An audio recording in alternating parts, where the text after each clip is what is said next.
Hi, welcome to Stevie D's Models.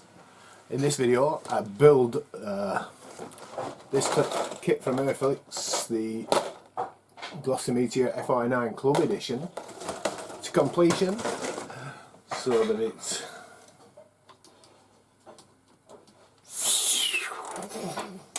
looks like that. Anyway, you saw, just watch how the video goes, and you get to see the aircraft at the end.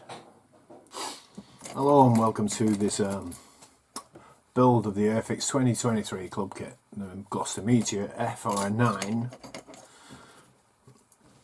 in 1/72 scale. Okay, right, so I've done the first, I've cut out the first few parts and they all need painting satin black.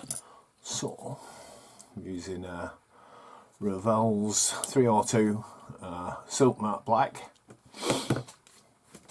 I'm mixing my airbrush with a bit of Tamiya X23 to thin it down a bit. So get a bit of painting done. Need to get the palette done as well.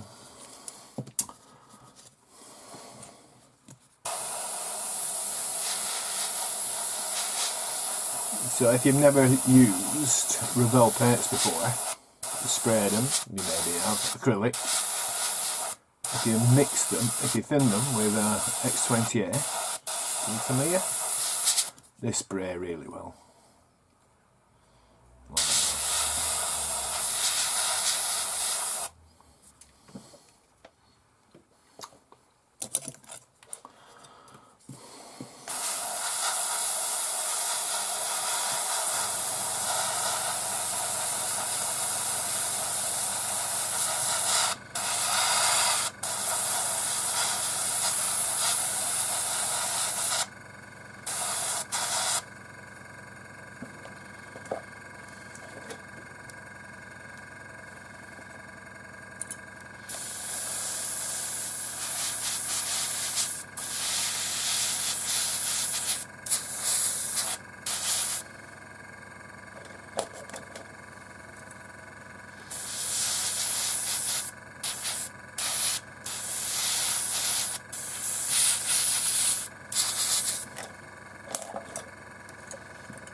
So the parts share, you get to see, it's very well detailed, to be honest.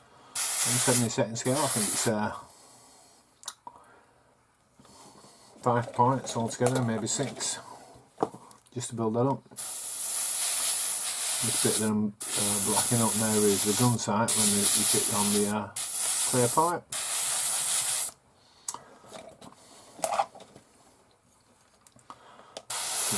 Cockpit interior, just give that a blast from the outside. So the cockpit interior is pretty detailed as well.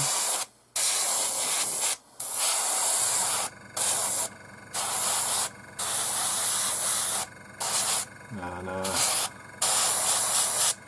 in the 50s, RF cockpits were black. I don't know if they still are. But I don't make many modern jets, to be honest.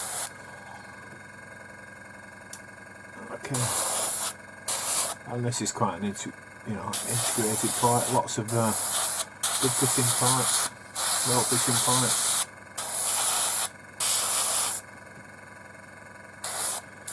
Okay, so I'll get my airbrush cleaned out, and we'll do some brush painting of the palette. Where is it? Coating with this first of all, and then paint it up with some green overalls and a white helmet and bits and bats. Okay, I'll put them in the cockpit. Okay, I've made up the cockpit, painted the palette, and I might I put some clear green on that, but I think it's come off a bit when I pushed him in. It was a bit difficult to get in, to be fair.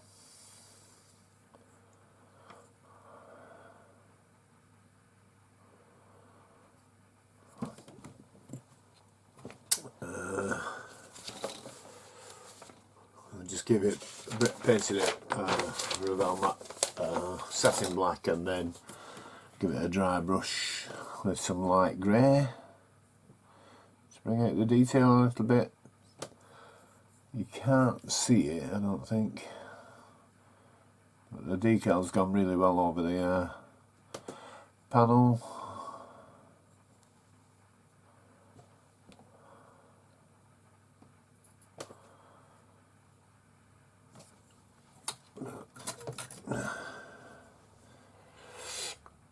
This now needs to go into the cockpit, into the fuselage, I mean. Oh, that's too. Oh, that's good. That's a good fit. And then you have to put in some lead. At least 8 grams of weight in it. So we'll sort this out now and get the fuselage closed up. Yep. Okay. The fuselage halves is glued together really well. You just want some light sanding to get rid of the seam and the glue stains from where I've run the glue over. Lower fuselage part, I put some tape on here to keep it together because that's where the weight is and the cockpit is, and also I put it, there's a tiny bit of plastic here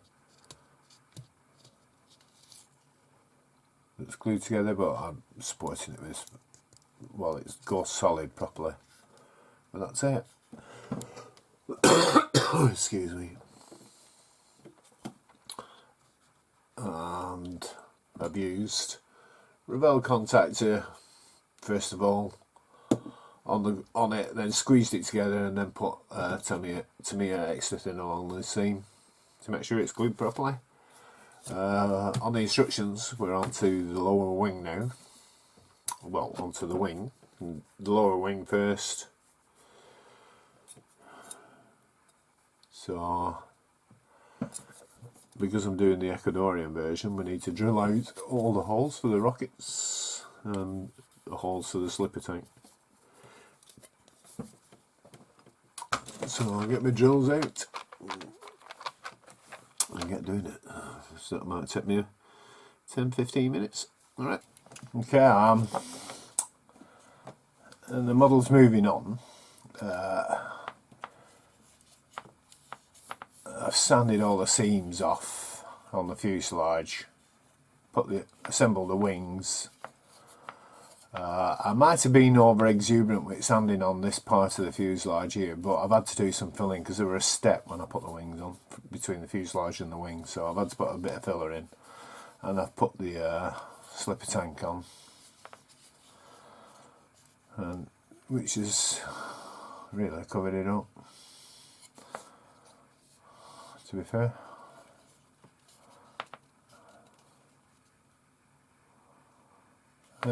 Yeah, so moving on. Moving on to putting the jet nozzles on and the tailplane, and then the nose. So, and then we're getting on. So, and then we're getting on to undercarriage and stuff. They'll be going on sticks, ready for painting. So it's not far off painting now. Yeah, and all the rockets need doing. Okay. Need to be careful with this, with the nozzles, as you use on this, the one that I'm doing, the Ecuadorian one, you use these two and not those two, so you get two types of jet, nozzle. Yeah. So I'll crack on with it. Okay, the Meteor has moved on a bit. I've put the wings, tail,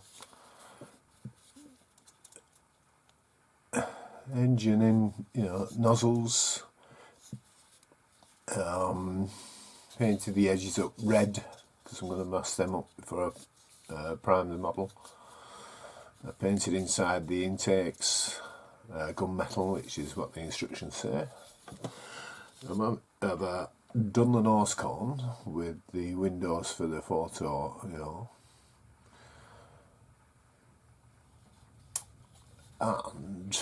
And I've got this part flush against the nose cone, but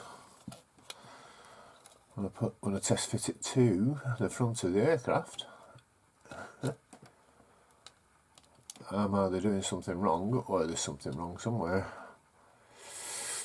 And I think this is sticking out too far, this part.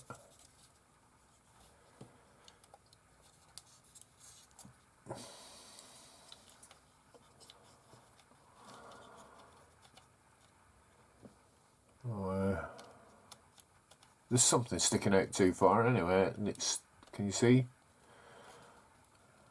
I'm not sure if the camera can picking it up, but that bit there is stopping it going together.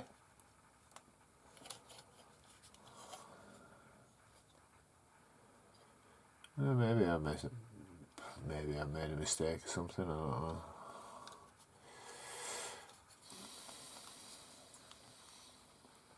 The model's complete, and I've sprayed it with Vallejo's matte black primer.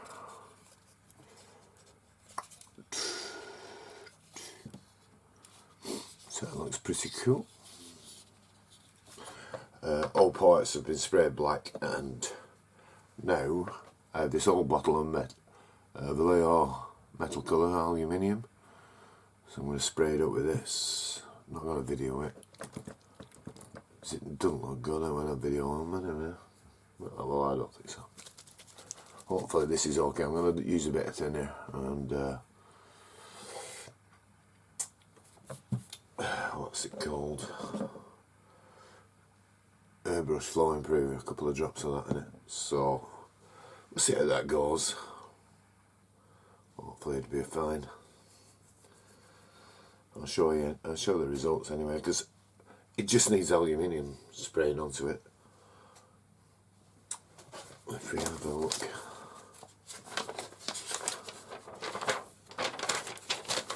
So it just needs aluminium spraying everywhere before I put the transfers on.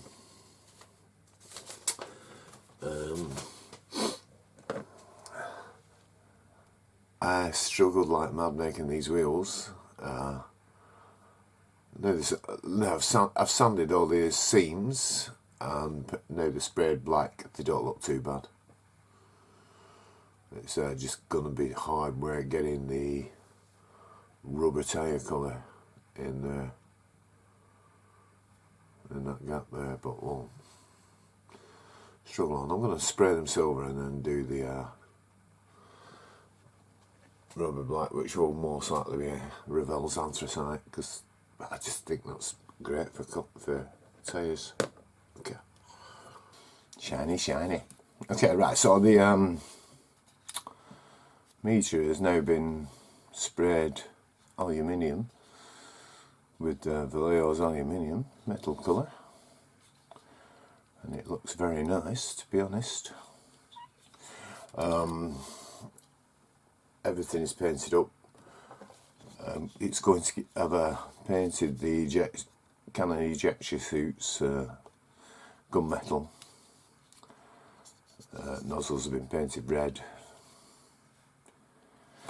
If we have a look at the undercarriage, these cause me a lot of problems making them. If you get this kit, you'll understand why. I can understand why they've moulded them like they do, because of the hubcaps, so you know, the mud guards over the wheels, but they are really a lot. I wouldn't paint them before you glue them together. They are a lot of hard work, just getting them to fit together. Lots of sanding in between both parts, then gluing them together and clamping them. That was the only way I could get them together. The front wheel was the worst, the nose wheel. And you can tell I've got, you know, it's a bit of a mess on that one, on there. But other than that, so I'm going to oh, and I think it's going to be a tail sitter as well, even though I put more than the required weight in the nose.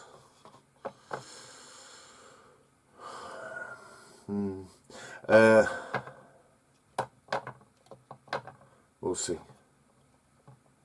Anyway, so I'm going to give it a gloss coat, and then we're going to start getting the transfers on. Okay, the aircraft is basically complete now. It's had a couple of gloss coats, and I've done panel washes to make the panels stand out, make it look a bit grubby.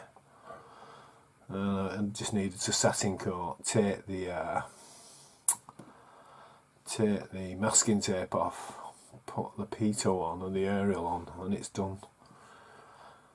And I'm getting at the point where I'm glad it's done, because it's just got on me nerves a bit, this model. Okay. See you on the final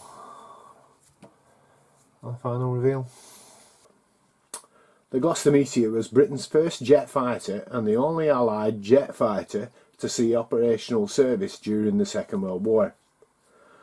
This model represents an FR.9 variant, which means photo reconnaissance, or a fighter reconnaissance 9, Mark 9. And this particular type I have modelled as an Ecuadorian Air Force Meteor that was still flying in 1973, so you're looking at what, 20 years old by then. So we'll get the kit revolving, the aircraft revolving. So as you can see, it looks pretty nice. It's painted in Vallejo's aluminium and smear red for the where the jet intakes are, and that's about it really. And Revell anthracite for the wheels. Didn't have much problems building the aircraft. It looks nice. The difficulties are when you take the wheels off the sprues and clean them up. It's a lot of work. The way they've tried to do them, I understand how they've tried to do them, but they are a lot of work, and I mean a lot of work, a lot of sanding and clamping to get them to go together and to look pretty decent. And you've got to sand them as well. So the transfers, yeah, the transfers are cartograph, no problems whatsoever, and I've given it a panel line wash as well to make it look a bit worn. So there you have it. Hi, so there you go. I hope you enjoyed this build of that aircraft kit of that Meteor FR.9 from Airfix, being 1/72 scale. Overall I enjoyed it, but like I said a little bit earlier, the undercarriage was difficult to make. Very fiddly, and lots of sanding and lots of clamping. Anyway, so if you got this far, thanks very much for watching. Please give me a like, a thumbs up. If you've got any comments, just leave a comment and I'll answer the comment as soon as I can. And yeah, the next build will be this kit from Revell. It's a BMW Isetta 250 in 1/16 scale. So this will be next. Anyway, so that's Stevie D signing off for now. Have a nice day and peace.